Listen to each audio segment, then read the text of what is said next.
In this video, I'm going to show you the 15 things you can do to increase your conversions on sales calls or discovery calls by prepping correctly. I have so many sales calls every single week, and I'm pretty much in a routine of doing the same things before them. What you want to make sure before you hop on is that you are fully prepped in order to get the most out of the conversation and ultimately out of the call. So let's hop into it. Number one, send a reminder. So on the day of the sales call, DM the prospect and tell them that you're looking forward to chatting. Don't worry if they don't respond, it just serves as a gentle reminder. You can say something like, "Hey Dave, excited to chat with you in a couple of hours."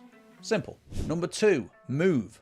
This sounds a bit cheesy, but if you feel nervous before a sales call, move. Remember, motion creates emotion. So if you feel the need, put on a song, have a dance. I sometimes do some shadow boxing if I need to get amped up, but just move and it will settle the nerves in your stomach. Number three, research. Far too many people go into sales calls without having done their research, and it doesn't take long. Check out the prospect's website, check out the social profiles. What are they talking about? What areas of opportunity are there for improvement as well? Not only is this going to help you have a better and more relatable and more tailored conversation, but it's also going to increase the chance of conversion as well. Number four, mute all your notifications. You don't want to be distracted by anything when you're on sales calls. So shut down all the irrelevant apps and turn off all the notifications as well. You want to remove anything that's going to distract you. It might be a family member, a child, or a pet. Ideally, you want to have complete focus and complete silence. Number five, set up your screen. Before every sales call, make sure your screen is set up so you're not jumping around from window to window. Your script, if you have one, and Zoom or the call software are probably the most important. Then maybe like a demo or a presentation if you have one.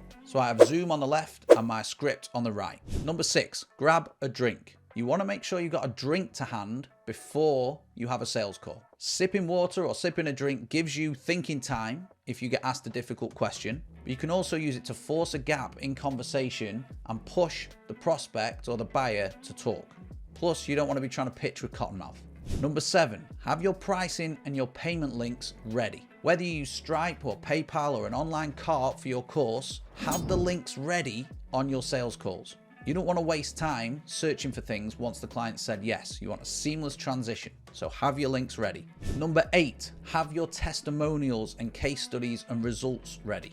Buyers want proof, and on a sales call, you want to give it to them. So make sure you have testimonials and client results ready to share on screen during your sales calls. Try and keep them relevant to the buyer too, but at the end, if they need an extra push over the line, come prepared. Number nine, detach from the outcome. This is easier said than done, but it isn't the end of the world if you don't close on every sales call. In fact, having the expectation that you will actually puts you in jeopardy. Remember, this is just one conversation of many to come. Your whole existence isn't defined by signing one client, so don't place all the emotion on the outcome of the call. Put the emotion into the call instead. Number 10, go to the toilet. Sometimes sales calls go on for a lot longer than expected, especially calls where clients are asking lots of questions, and going to the toilet mid-call is just going to slow that momentum. So make sure you spend a penny before the call starts. Number 11, hit record. Before you let the prospect onto the Zoom call or onto the sales call, press the record button. Reviewing sales calls is the single best way to improve your objection handling, your pitch, and also your closing skills. If the prospect asks you to turn it off, obviously do that. But if not, record it and review your calls regularly. Number 12, good lighting and good sound. Don't come onto sales calls and try and sell with a poor setup. Make sure that you are well lit and in good view of your webcam and that the person can actually hear you. There's nothing worse than taking a call with a so-called expert and not being able to see or hear them properly.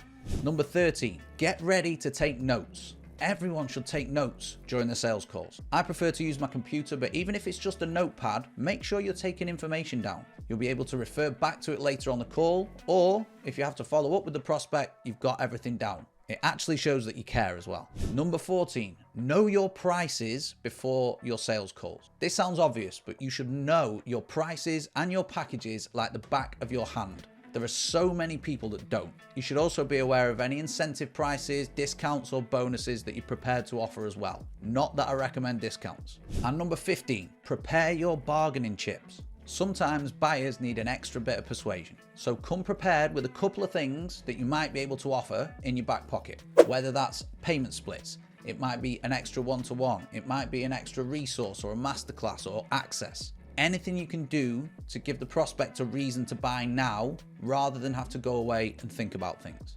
And those, my friends, are the 15 things that you need to do in order to prep for successful sales calls and increase that chance of conversion. If you want to find out more about how we help clients win more business organically on Instagram and LinkedIn, you can watch this video here where we go into a lot more detail about the strategies.